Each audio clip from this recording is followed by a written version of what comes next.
Welcome back mga kababayan dito sa aking YouTube. Dahil summer na sa Poland, pag-usapan natin ang summer job. May ekstrang kita ba ang mga OFW dito? So alam niyo naman, 7 taon na si Kabayan Adrian dito, kaya bibigyan ko kayo ng mga ideas na pwede niyong maging part-time. At yung seasonal na trabaho na tinatawag dito sa Poland na pwede niyong pagkakitaan during summer. Marami niyan dito sa lugar ng Tri-City na pwede nyong maging part-time job sa madaling salita, no? Una na dyan yung pagiging cleaner sa mga Airbnb, mga apartment, yung pagiging construction worker, meron din silang part-time dito. Pagiging waiter, pagiging farmer or yung fruit picking kung tawagin. So meron yan dito sa Tri-City. Ako ang may re-recommend sa inyo. So ang Tri-City ay binubuo ng Sopot, Gitangs at Gidinya para dun sa mga kakadating pa lang dito at wala pang idea kung saang syudad yung Tri-City, Poland. So sabi ko nga sa inyo, may pagkakakitaan na kayo, meron pa kayong mapapag-aliwan kasi dito sa lugar ng Tri-City, Poland ang merong pinakang malaking beach bay. So alam niyo naman, 'di ba? Maraming mga European yung nagbibilad. For sure, busog na naman ang mata ng mga kababayan natin dito. So ang ibig kong sabihin ay sa sunbathing sila during summer season. Kaya naman kumita na kayo, nag-enjoy pa kayo. So yan yung aking mga nai-experience dito tuwing summer season mga kababayan. Sa ngayon ay full-time job si Kabayan dahil nga meron akong posisyon dun sa trabaho ko at hindi ako pwedeng mag-part-time sa mga malalaking hotel dito dahil yun ang unang-unang sinabi ni boss na bawal ka na mag-part-time kasi meron kang hawak na system at meron kang posisyon sa trabaho. So itong video na to ay ideas lamang ng mga Pilipinong nandito or yung mga OFW yung nandito sa Tri-City, sa Poland, ano. Kung nais ninyong magkaroon ng seasonal job, so kinakailangan ay mag-apply kayo. Pinakang madali ay yung meron kayong mga kakilala, yung mga dating katrabaho ninyo. For example, trabaho kayo sa isang hotel, umalis kayo, huwag niyong awayin yung mga naging katrabaho nyo, kaibiganin ninyo, at pagdating ng summer season, pwede niyong kontakin yung mga yan. Ano, magtanong kayo ng part-time, baka meron naman dyan. Pwede akong mag-part-time this coming summer season. So, ganyan kasi yung ginagawa ko mga kababayan tuwing magsa-summer dito sa Poland. Yung mga dati kong katrabaho na lokal ay mini-message ko kung meron silang bakante for part-time during summer, diba? At isang tips ko yan para dun sa mga naghahanap syempre ng summer job dito sa Poland. Especially kung mahilig kayo sa paglilinis. Yung pagiging cleaner dito, ang pinakang magandang pagkakakitaan during summer season mga kababayan. Bakit ko nasabi? Kasi yan yung linyahan ni Kabayang Adrian dito sa Poland. Yung pagiging cleaner at ilang taon ko nang ginagawa yan dito sa Poland. Kumikita ako ng extra at nakakabili ako ng mga bagay na hindi ko nabili sa Pilipinas. Kaya nga tuwang-tuwa ako, makikita niyo naman, nakabili ako ng camera ko. Itong microphone ko, ginagamit ko sa paggawa-gawa ng video minsan, sa pagpa-part-time. Siyempre, dinadagdagan ko yan doon sa aking sahod din. Minsan kasi medyo mahal at hindi kayang kunin lang sa pagpa-part-time, especially kung bibili kayo ng iPhone or ng camera, ano. So ilan lang yan sa mga tips ko sa inyo dito sa lugar ng Tri-City, yung kalakihang beach dito. For sure ay magi-enjoy kayo at marami kayong mahahanap na part-time dito during summer. Tsagain nyo lang para dun sa mga kababayan ko na nandito na sa Poland, huwag kayong magtinigil sa apartment or magtinulog during summer. Kasi alam ko naman gayat na yung mga oras ng mga nagtatrabaho sa agency. Kasi may limit minsan yung oras, 168, 200, 200 plus. So, mayroon kayong mga bakanting araw dyan na pwede kayong mag part-time.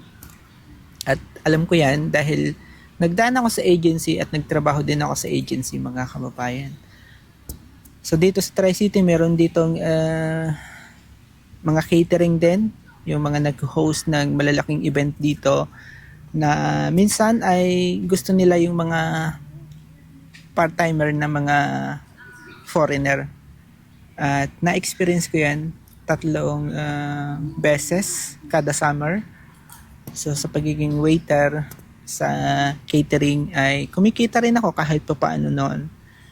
At totoo yan, mga kababayan. So dito sa Sopot, nandito ako sa Sopot, mga kababayan. Palagi kong binibisita ito kahit isang beses kada summer para balik tanaw. Kasi dito talaga ako nagmula sa lugar na ito. At dito ako unang nagtrabaho dito sa Sheraton Sopot, yung katabi ng Grand Hotel. At may mga kababayan pa rin tayo ditong nagtatrabaho bilang waiter, bilang housekeeper, or bilang cleaner kung tawagin dito sa Poland. At during summer, magi-enjoy talaga kayo dito. Sa ganda ng beach, sa dami ng mga turista. Kumbaga, itong attraction ng Sopot or ng Gdansk or ng Gdynia ay napakaraming mga turista yung pumupunta dito, hindi lamang mga local people, kundi iba't ibang bansa dito sa Central Europe. Pumupunta sila dito, nag-i-enjoy. Kasi ang Poland sa mga panahong ito ay safety at sila yung nangunguna dito sa Europe pagdating sa kalinisan at safety ng bansa, ano? Kasi masasabi ko yan, napapanood ko sa balita, nag-scroll ako ng mga social media at sila lagi yung binabalita, ano? So hindi lamang syempre dito sa Tri-City yung part-time, meron din sa Warsaw, kaso nga walang dagat doon sa Warsaw. Sa Krakow walang dagat at malapit sila doon sa Zakopane or sa bundok.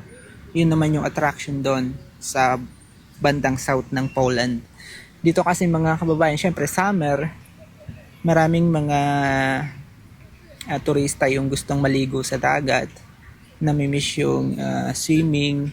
So dito kasi sa lugar ng Tri-City or kalakihang bay ng Tri-City Poland ay may enjoy nyo yung pagliligo or pagsiswimming during summer. So ngayong darating na Sabado ay magsiswimming ako kasi maganda yung panahon, straight ng 4 days na. So pang 5 araw bukas, pang 6 sa Sabado. So straight na maganda ang sikat ng araw. So feeling ko mainit na yung tubig ng karagatan, kaya naisip kong kaya ko nang mag-swimming. Maligam-gam na yung tubig siguro sa Sabado. Kaya it's time to swim, mga kababayan. Kaya dun sa mga kababayan ko na nandito sa Sopot or sa Gdansk, pag napanood nyo to, tara mag-swimming tayo ngayong darating na Sabado. So shout out sa mga kababayan ko dito sa Okreshna. At magkita-kita tayo sa Sabado dito sa dagat ng Sopot. So maraming mga turista rin dito at makikihalubilo tayo At tandaan nyo yung part-time, kung kita kayo dito, magkano na yung part-time ngayon? Ang per hour ngayon ay nasa 31 zloty na almost. Kapag nakawalong oras kayo, malaking-laking kita rin yan. Sa pagiging waiter pa lamang ay patok na. So napakaraming mga restaurant ang pwede kayong magtanong para sa part-time. Marami ring mga apartment dito na pwede kayong maging cleaner Kaya the best ang summer sa pagpa-part-time. So huwag kayong maghintay ng winter season para sa part-time kasi mahina ang turista dito sa lugar ng Tri-City kapag winter season. Kaya mas nire-recommend ko ang summer season kapag gusto nyo mag-part-time, kapag gusto nyo kumita ng extra pera during summer, mga kababayan. At base yan sa experience ko, base yan sa paninirahan ko rin dito. Siyempre, tanong mo, paano? Paano? Siyempre, kinakailangan meron kang contacts ng mga kababayan. Sumali kayo sa mga community, Filipino community dito sa Tri-City, Poland. At pwede kayong mag-comment dito sa video na to para bibigyan ko kayo ng ideas kapag merong nagtanong ngayong darating na weekend ay papunta ako doon sa dati kong pinagpa-part-timean.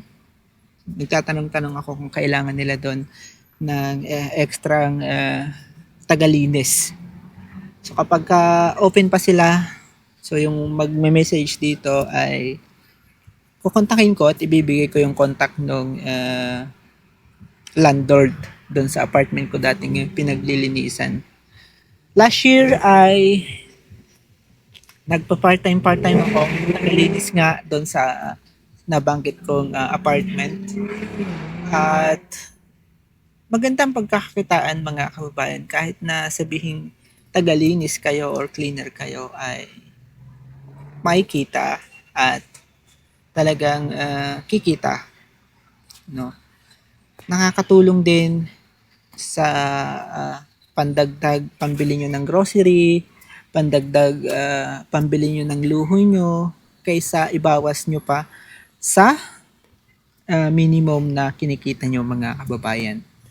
So kaya ako ina-advise yung mga kababayan ko mag-part-time kayo during summer dito sa Poland kasi napakagandang pagkakitaan, magandang ideas din, at least nagiging aware kayo sa mga lugar dito sa Poland, yung mga attraction na lugar na pwede nyong balik-balikan kada summer para pagkakakitaan or para mag-part-time. Kung gusto mo yung mga ganitong video mga kababayan, paki-like at magbigay ka na rin ng komento. Marami na akong na-i-upload na video patungkol dito sa Poland na pwede mong mapanood para magkaroon ka ng idea dun sa mga nagnanais na mag-abroad punta dito sa Poland. So itong kwento ng buhay ko dito ay ginagawa ko, libangan ko rin para magkaroon kayo ng idea. So ito yung katotohanan dito bilang isang OFW na makikipagsapalaran. Siyempre, hindi para ipag-ibang sa inyo yung buhay ko dito o hindi, para magkaroon kayo ng idea mga kababayan. Kasi alam kong maraming nangangarap pumunta dito sa Poland para magtrabaho, magbakasyon. Kasi ang Poland mga kababayan ay maganda sa mga panahong ito dahil nasa Central Europe siya at magandang magsimula or magandang mag-start para sa inyong mga pangarap mag-travel dito sa Europe, magtrabaho dito sa Poland or sa iba't ibang bansa dito sa Europe, mga kababayan, ano. So at least ay hindi kayo magkakaroon ng malaking gastos kapag gusto nyo mag-travel papuntang iba't ibang bansa dito sa Europe. Kasi pag nandito na kayo sa Poland, so madali nyo nang ma-experience yung mga bagay-bagay, yung pinangarap nyo yung mga panahong nandun pa lang tayo sa Pilipinas. So magagawa nyo yan dito sa Poland. Kaya sumabay-bay ka na, mag-subscribe ka na dito sa aking YouTube, kabayan, para updated ka sa mga susunod kong upload patungkol dito sa Poland. Once again, ako nga pala si Adrian at isang OFW dito sa Poland na nagbibigay ng kwento ayon sa aking karanasan dito sa Poland, ano. And maraming salamat. God bless, mga kababayan.